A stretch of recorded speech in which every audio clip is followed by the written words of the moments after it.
Madam, मैं आपको ये बताना चाह रहा हूं कि वतन की मोहब्बत हमारे लिए बहुत अहम है। मैडम, भारत में हमारी आज़ादी इसलिए आई और बरकरार रही कि हमने मुल्क और मजहब को एक चीज़ नहीं बनाया। हमने ऐलान किया कि हमारी मुल्क मुख्तलिफ तबकात मज़ाहिब पर मुश्तमिल है। हमारे मुश्तरका तकदीर हमारी कौमियत का सरचश्मा है। यह खास जबान, सखावत, मजहब नहीं है। अगर वंदे मातरम का मतन कौम और मजहब को एक बना देता है, अगर हम इसे टेस्ट बनाते हैं वफादारी का, तो फिर मान लीजिए कि यह गांधी, अंबेडकर, टैगोर, बोस और लाखों आजादी के सिपाहियों की सोच को छोड़कर गोडसे की सोच की हिंदू कौमी परस्ताना, मैडम खत्म कर रहा हूं, हिंदू कौम परस्ताना को अख्तियार करेंगे। मुझे वतन से बेइंतहा मोहब्बत है मैडम, और इंशाल्लाह हमेशा रहेगी।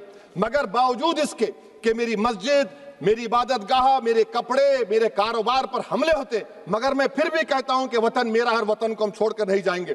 मगर हुब्बुल वतनी का क्या मुतालबा है? हुब्बुल वतनी ये कहता है कि वतन से मोहब्बत है तो जुल्म को खत्म करो, गरीबी को खत्म करो, बेरोजगारी को खत्म करो, जबर का खात्मा करो, अमन का गहवारा बनाओ, पाकिस्तान की दहशतगर्दी को खत्म करो, एक्सप्लॉयटेशन को रोको, शरारत को रोको, मुल्क के खिलाफ की जाने वाली साजिश खत्म करो।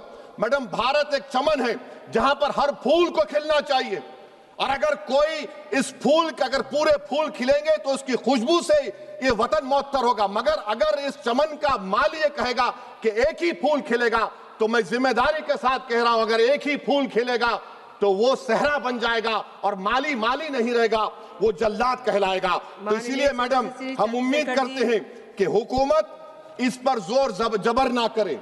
मेरा राइट है, यकीनन मैं जानता हूं कि आजादी के लड़ाई में वंदे मातरम का नारा था, मगर अगर आप इसको जबर करेंगे तो ये संविधान के खिलाफ है। वफादारी का सर्टिफिकेट हमसे मत लीजिए मैडम, खत्म कर रहा हूं। वफादारी का सर्टिफिकेट हमसे मत लीजिए। आपके बुजुर्गों के कोई एक किताब में लिख के क्या लिखा है बता दीजिए, कहां पर क्या लिखा हुआ है। तो मैं मैडम, मैं इस शेर पर अपनी बात को खत्म कर रहा हूं मैडम, मैं इस शेर पर अपनी बात को खत्म कर रहा हूं मैडम, मैं अपनी बात को खत्म कर देता हूं मैडम, क्योंकि आप बहुत जल्दी में हैं। कि भारत जिंदाबाद, हिंदू मुसलमान जिंदाबाद, दलित जिंदाबाद, ईसाई जिंदाबाद, आदिवासी जिंदाबाद, जो किसी खुदा को नहीं मानते वो भी जिंदाबाद। देश दुनिया की ताजा खबरें और वीडियोस के लिए अभी डाउनलोड करें पत्रिका ऐप।